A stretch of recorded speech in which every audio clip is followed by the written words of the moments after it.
it is not as easy to look at the bright side when there is no bright side. I can hear someone from an older generation saying, but stress is not new. So how come we can tank and you cannot? I'm just more concerned about, like, as a Singaporean, what is the number that these non-residents are converting into Singapore citizens? There are people who come from, let's say, mainland China. They can speak Chinese all the way. They don't need to make like any Malay friends, any Indian friends, and I think that's a problem. People of the younger generation, is there the sentiment that things are going to be so expensive that I'm not going to be able to stop working, so why even think about retirement?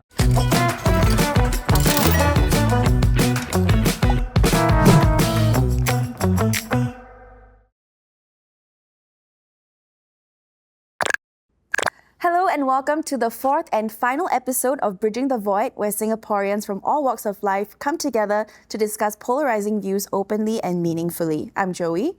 And I'm Harish, and today we're joined with our four lovely guests. Hi everyone, I'm Adele. I am from Unfold Creators, Unfold Asia. So what I do is I content create and I cover about lifestyle, alopecia and mental wellness. Hi everyone, I'm Maya.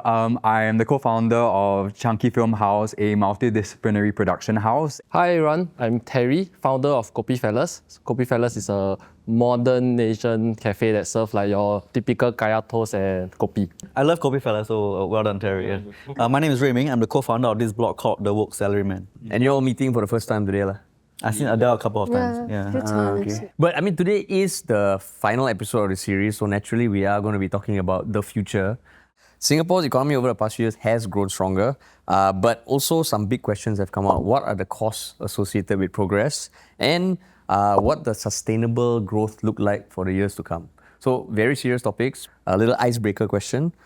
Speaking about the future, just a question to everyone, where do you see yourself in 20 years? In an ideal world, I will be running a little thrift shop with little trinkets that I've got around the region. Yeah, but like a secondhand thrift shop. So you think 20 years, thrift shops will still be a thing? I think it will be like a booming business. And I say that with no data, just vibes. Just vibes, right? Just vibes. This is the vibe side. I don't know if you've noticed the bit of a generational gap between... Hey, don't play generation. No, guys, we are wow. bridging the void of age gaps.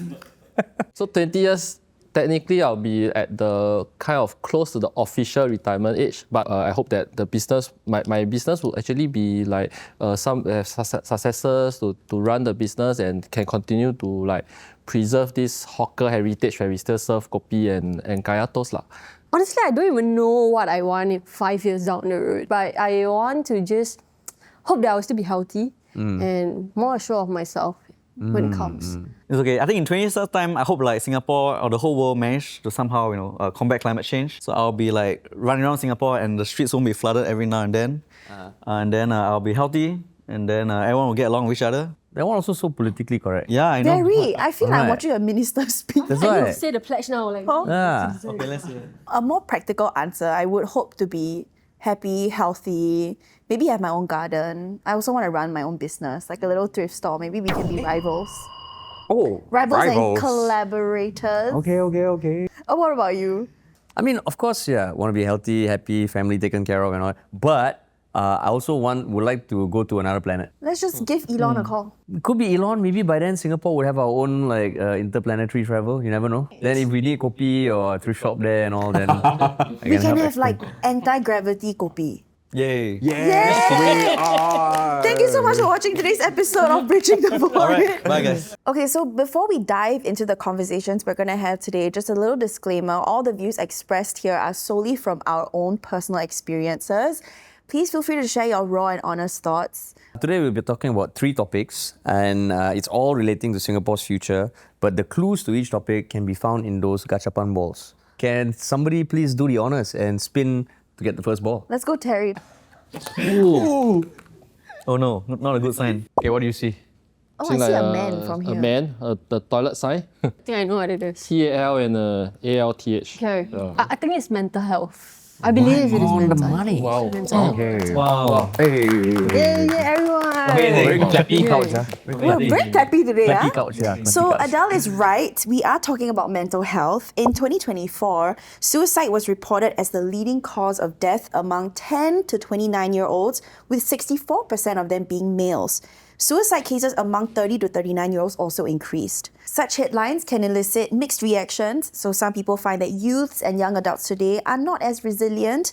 Others attribute this to external factors our generation has to contend with, from rising costs of living and unemployment to comparisons fueled by social media. So then this begs the question, right? How much of our mental well-being depends on individual responsibility versus systemic support? Well, first of all, I think it's very nasty to, like if someone committed suicide, then you say not resilient. Secondly, I think of course, it's both personal responsibility and the system, right?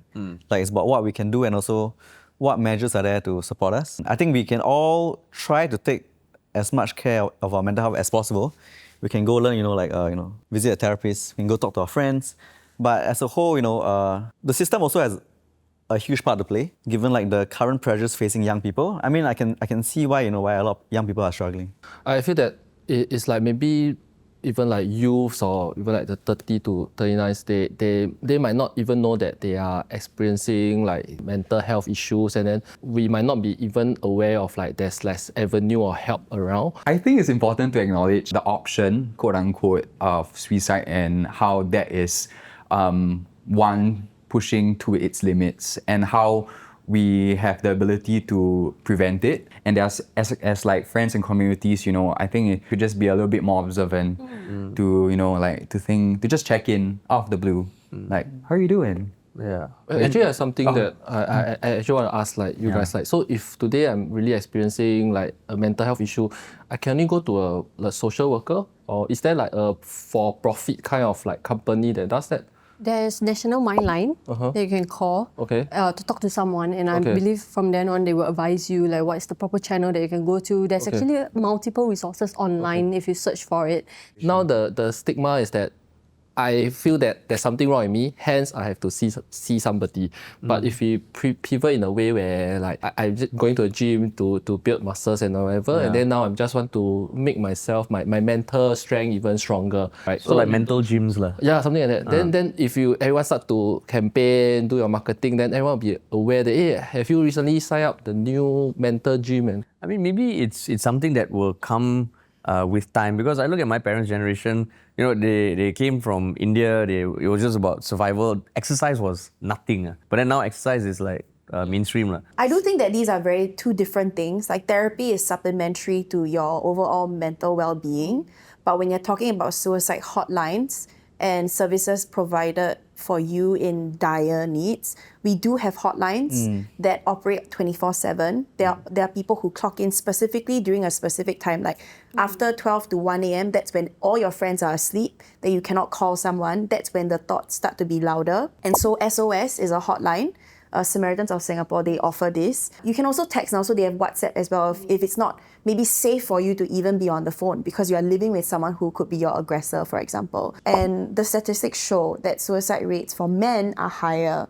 Why do you think this is so? And do you personally feel, especially when you shared you've been to therapy, right? Do you think that was difficult for you to share with family members? Yeah, I think as a male, right? So sometimes when you be vulnerable to people who you expect to be providing a safe environment to you, they might not respond in a way that is encouraging.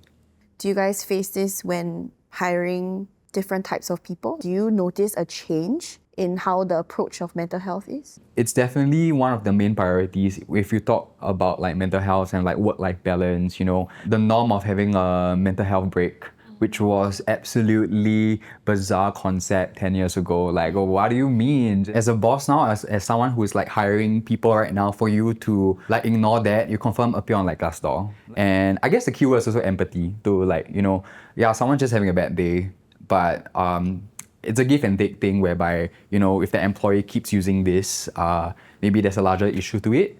I want to share something, because you mentioned how them communicating and you adapting, right? I mean, I'm sharing from an employee's point of view because I have been very open and honest to my employers about, the kind of mental health struggles that I faced. And it is true that sometimes I might need a little bit more help than others in terms of scheduling and tasks. But I think ultimately, what you say, that the trust is there. If the trust is there, it can still be workable. I used to be the kind of person that would ask others to be just look on the bright side, buck up. Let's just carry on with it until I experienced it myself. That's when I realized, oh my God, it is not as easy to look at the bright side when there is no bright side. Nowadays, we can see that schools are talking more about mental health and going to counseling.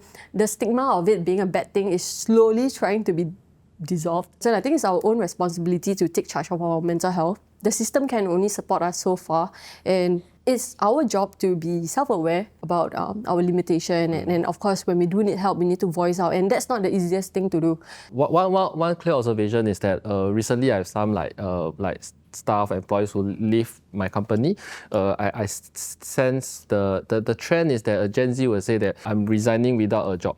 Because I need a break, but I think that's something very uncommon in my generation. When we are still working, we always ensure that we get another offer letter before we resign. They understand that wellness and their mental health is important.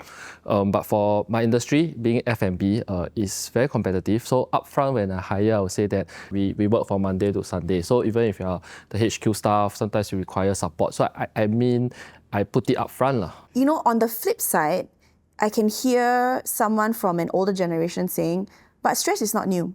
You didn't invent stress. The environment has not changed that drastically.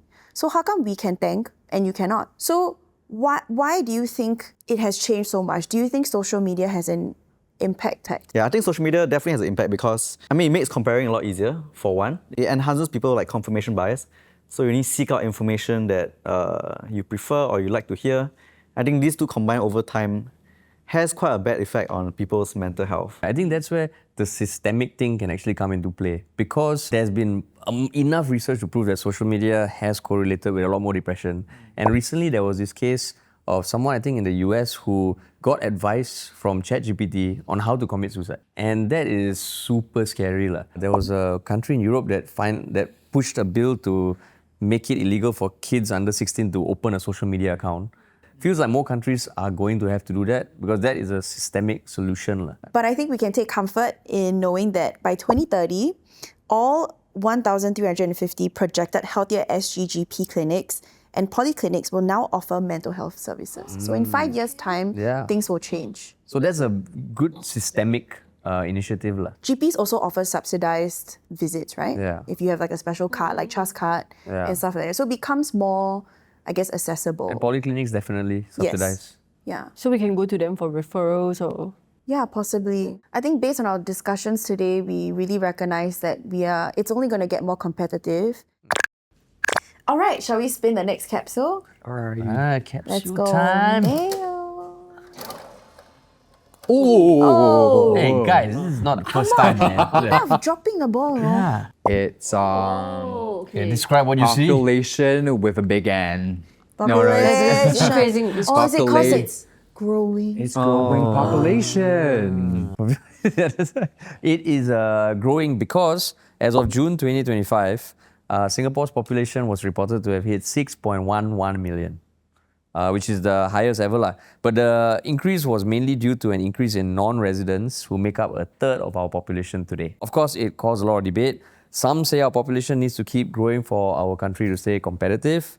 Some people think we are already feeling the squeeze. So, to ask you all, business owners, content creators, people who live in Singapore essentially, is population growth necessary? I think population growth is necessary, but also very divisive. We need numbers to have like a good workforce. But okay, so you create a lot of content relating to finance and economics and all. Can you explain, like in layman terms, why do we need to have our population growing to keep Singapore sustainable? Okay, so every year a whole bunch of Singaporeans start working. Okay. Right, then they enter the pool where they might not pay as much taxes. But every year, Singapore needs more and more money to sustain itself. Because a big portion of it goes to the people who just retired. Through healthcare, through building new infrastructure. Therefore, we need to increase the tax base, the bunch of people we can tax.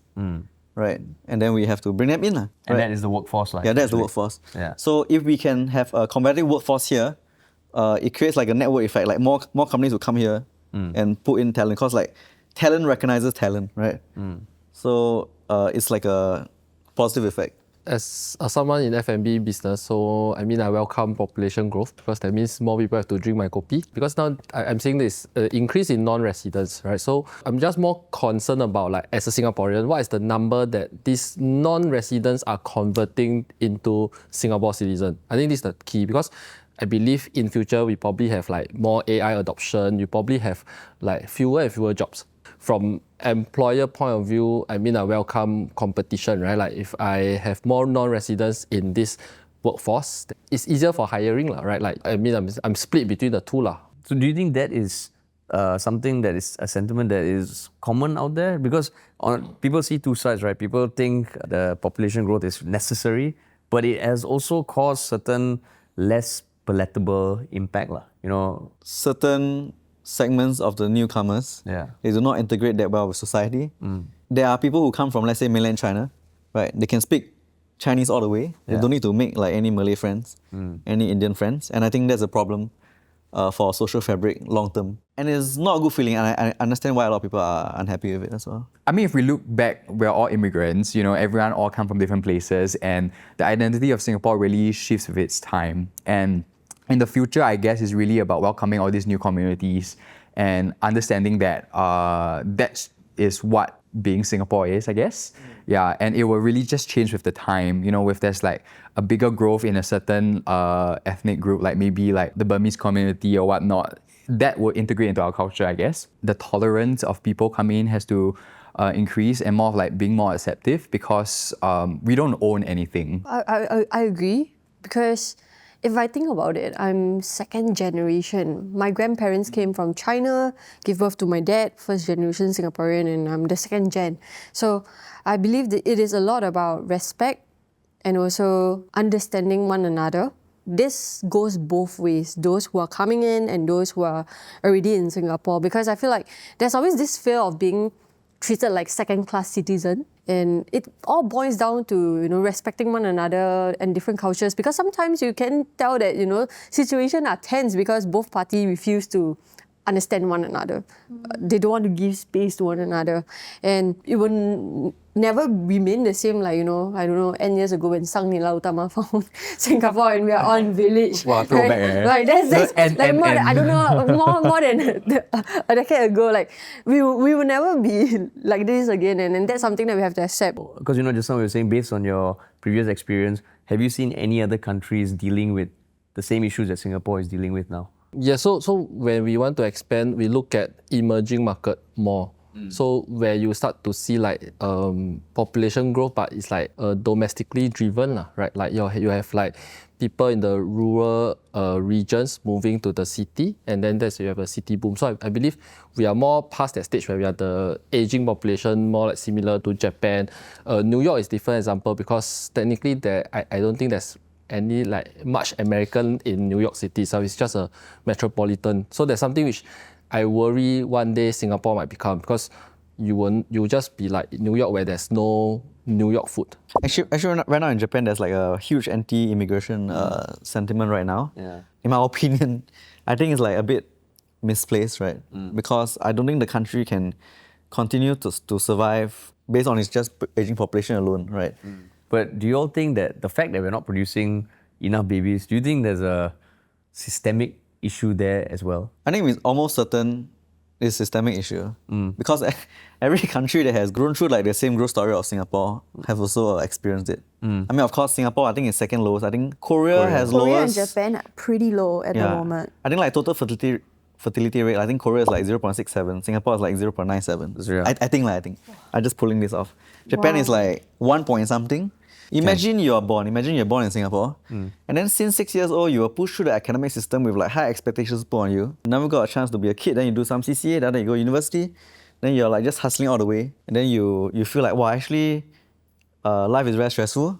Why do I want to do this to another human being? Maybe like sometime down the line you regret, like, well, actually I should have kids. But by the time you're already like late 30s, 40s, and then, you know, fertility starts to go down, then just like that, we will not have a next generation of Singaporeans. Actually, riding on what you just said, instead of not having kids and staying here, I think a lot of people that we know personally okay, then I'm leaving Singapore.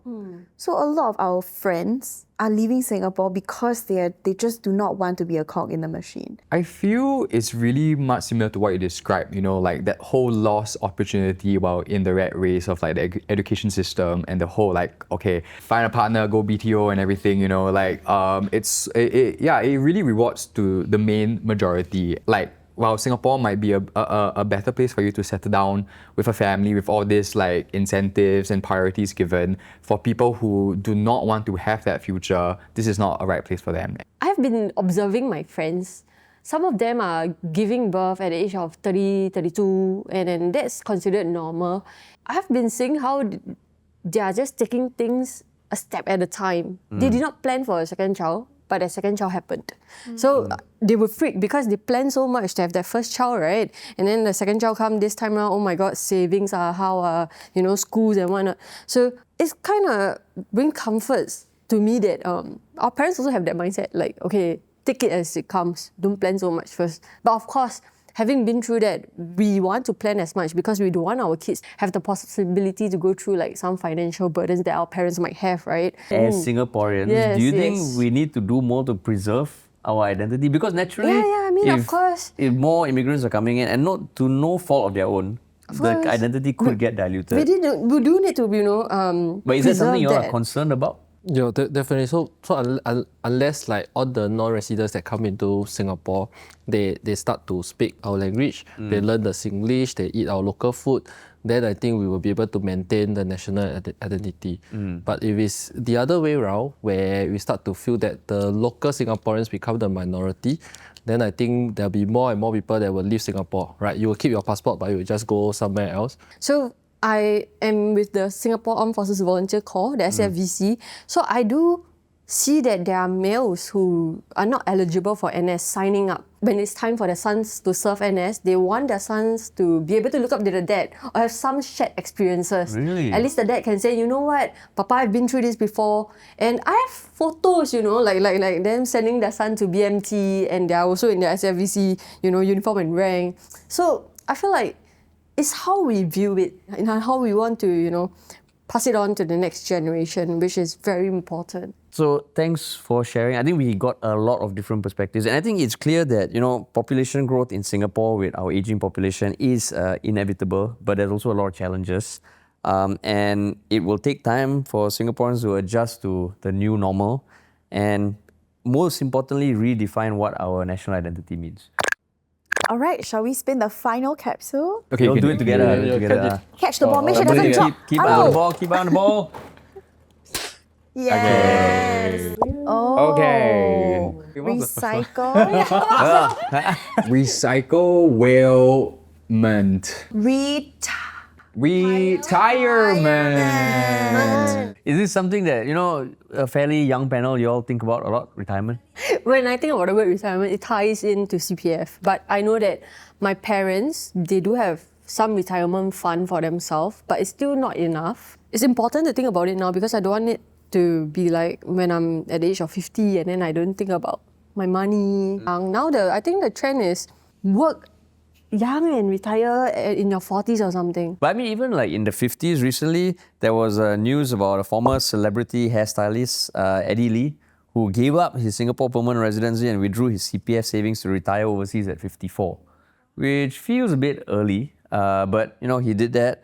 And he chose to spend his retirement years in Thailand, where he likes the slow pace of life and affordability. So I think that might resonate with some people, but everyone has a different view of what retirement is, how we want to retire, what it takes to get there. But for you, like the timeline for retirement, in your mind, is it 50s, 60s, 40s, 70s? I would say that I'm using my parents as examples now. My parents are both well into their 60s and they're still working. They're hawkers, by the way. They're hawkers. So they're at a stage where they can choose not to work, but they still do it because they want to be active. For me, I don't think I will, give myself an age and say that, at the age of 65, I want to stop working. Because maybe, who knows, at the age of 65, I might want to be a counsellor. And what about you, Mil? I'm working on it, but I feel like, I made my passion my work. So I do see myself kind of still working, but more of like a derivative of it. Hopefully my body is good enough. I'm still able to do things that I want to do. Retirement for me is continuing doing the things that I want to do, but not for money. But maybe my definition of retirement will be like when I can stop worrying about money, stop worrying about like knowing that the business can continue to run on its own. I think I kind of like the same, right? I think retirement is when like more amount of money you have will not change whatever you're doing at the moment. But then what about the FIRE movement, which you have written about? Yeah. Well, what's the whole deal with that? The idea is you work very hard, live very frugally, invest moderately, and then you live off your investment returns when you turn, like 35 or 40 years old. I don't know. And you, Joey? I don't see myself when I work and I'm like really hustling and working every hour, right? I don't see that as working myself to the bone. I'm enjoying what I'm doing so much that I get to have creative freedom, and that's 100% a privilege. Maybe when I'm 80, I cannot host. Who knows? You never know. Maybe when we're 80, we can host and We then can there's a still holograph. do this when we are all 80. Holograph. Yeah. We're gonna revisit this every 20 years, right? Yeah, that's right. Yeah. Correct. So then have you all spoken to your parents about how they thought of retirement? For my mom and my dad would always joke about, he would be taking up classes at CC's. Oh, that's what he would do, is it? Then he would say I avoid that. But that's his way of, just chilling at the void deck, watching his YouTube, So that's his idea of retirement. But for my mom, I think whatever my dad does, my mom would follow. And also my parents have health issues. You need to think about it. Because eventually when the time comes and whatnot, right, you have to be not just financially stable, but also emotionally stable. So that's why I think about all these kind of things. Yeah. I have a friend our age. He's an Excel sheet master. So he Excel sheets everything. And so he projected how much he and his wife would need to make in order to retire at their goal age. And if they had a child, how that would derail their goal, by how long and how much more they would have to put in investments, and plot the possibility of returns. And then they decided, let's not have kids. So based on that plot, right, he was like, okay, he told his wife, if you want to have kids, this is the age we will retire by then. Then she's like, so they're like, I still want to choose this age. And so they chose that. And I'm like, he's only 1 year older than me. So I'm like, hey, do I need to be plotting this in 12 months? But the thing is, if you think too much, right, you might not even have a child. But that's If my parents nuts, think man. too I much, hear nuts. that. Because you never know. Yes, you have a child, you have this additional cost, but you can make them start work early, passive income. Or, Is that a joke? it's open to interpretation. Or you cannot have kids, but life might throw you something that might be an extra cost. Right? And correct me if I'm wrong, people of the younger generation, is there this sentiment that, things are going to be so expensive that I'm not going to be able to stop working, so why even think about retirement? I'll be working for the rest of my life. Yeah, I think there's also that. And it also explains why a lot of young people buy pop mart. Right. Yeah. Suddenly. Hear me out. Getting personal. It's called small tree culture. You cannot see yourself buying a flat in He's Toa Payoh. psychoanalyzing Right. already. Oh my God. So what I do? So I buy a little pop mart toy to keep my days bright. Then you do it again. And then you'll be even further away from owning a home. How many pop mart toys you have? I don't buy Bombat. I buy something else. They glow in the dark. They're called Smiskies. Oh my god, you see, I have two hanging on my bag. I have one hanging on my phone. Please stimulate the economy. So what you say is a small treat. It's so called far away. small tree culture. Economy stimulators. But I mean, that's true, because there's this other thing about another trend, which is the micro-retirement. You all heard about that? I understand it's like where you're a working adult, you're in the workforce, but you take like a 1 year sabbatical. I do have friends who want to take a break from the banking industry and all those. Some of them wants to go a slower pace, and then they feel that, okay, I'm tired of climbing the corporate ladders. Yeah. But I believe they have all their financial planning done. Done already. So they are. Actually, I can tell you a story. When I was 25, I had a dream of living in the van in the US when I was 30. So I'll save up $100,000, then I go live in a van. But the more I thought about it, after coming back from this epic van trip, right, all the problems that I have will still remain. And then I'll be also back to $0. So I thought go all the way for retirement and do it sustainably. But then how do you balance that, enjoying the journey versus the destination? Because you see people saying, oh, they want to buy more experiences as opposed to material things. That could have been a life-changing experience, right? But I think, like society romanticize consumerism and also experiences. So I feel like moderation in both is very important. If you save and have good financial habits, you spend within your means. Maybe you don't go to Europe or go to US or something, right?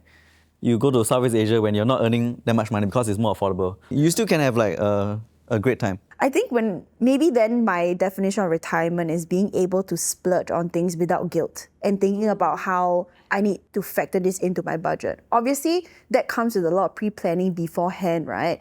And so as a result, I'm now thinking, do I want to do that? So to hear that cookie cutter, like, okay, you hustle like dog now. Hear a lot of, if you enter a private hire and then the uncle starts about the CPF, right? That's how I learned most things about CPF, and you realize it's not that straightforward. And so that makes me really think, okay, there's so many things out of my control. It's very overwhelming.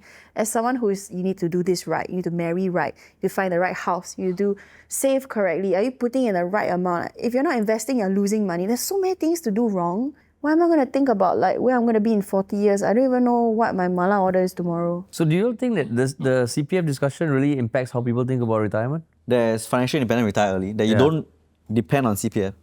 Then CPF traditional retirement kicks in at 55, 65. So if you want to plan FIRE, right, financial independence retire early, right, then CPF is out of the question for the time being until it kicks in at a later date. But then the CPF also, there's a limitation of freelancers and gig workers who don't have CPF contributions, right? I mean, that's not ideal for that group as well, right? But a lot of people also do prefer cash in hand than giving it to CPF. Because to them, like the CPF money is not available to them for such a long time that they feel like, it's not my money anyway. But I mean, it is. Something for us to at least visualize, okay? The CPF life that you will get monthly, right, for basic is about $840 to $900. The full will be like 1.5 to 1.7K. And then the enhanced is about 3 to 3.3K. So that still that's like a fresh grad pay. And that you have to be enhanced, right? Yeah. But also what would your expenses be when you're like 60? The cost of living might go up. Okay, ideally, you don't have a mortgage, you don't have a car loan. That's ideal situation. Do you think that it's also like, okay, then where do you draw the line between the government deciding stuff for you and letting you, act with your own agency? But I've seen countries like in Europe, right? So they don't have this like forced savings, right? So end up all the medical expenses all have to be bared by the government. So in the end, you have all the European nations bailing out, and then end of the day it will become the taxpayers' problem, right? So if our own generation or future generation cannot take care of their own retirement, it will burden the future. So if I think it's a good enforcement, like force everybody to save. So at least the government is not that worried that the current generation cannot even support their own retirement. So it's a forced savings in that sense. So then, I mean, going back to, let's say you reach the age and you want to retire in another country, you're okay with giving up your citizenship. Is that something that, you all mentioned that sometimes you think about it, but what is the desire to retire in another country? Yeah, of course. I mean, Singapore is like top choice for me to retire. Of course, like I think it's going to become even more expensive. So I'm also flexible to move countries around the region. Why I like Singapore is because like my friends and family are here. Yeah. And I think like in old age, it's important to be around people that you have built a community around. This of the whole idea of like community building is very important as well. The op cost of community is like convenience, like you to create a community, it's kind of inconvenient. I mean, in Singapore, as of most recent, we have been losing all these like dirt spaces, and if with economic progress, we kind of like put all these places aside where you can foster all these communities and conversations, right? Maybe it becomes a place that is for people to just make money and not an ideal place to retire. I have never thought about retiring in other countries other than Singapore. I do see myself, in my old age, maybe at a CC dancing, signing up for classes. Ideally, I would like to retire in Singapore, but then if the standard of living gets too high, and then if I can't afford it, then I'll probably have to move. Yeah, so I think probably will still be our neighboring countries like Malaysia, where the culture is still somewhat similar. I still can find my kopi, I can still find my kaya toast.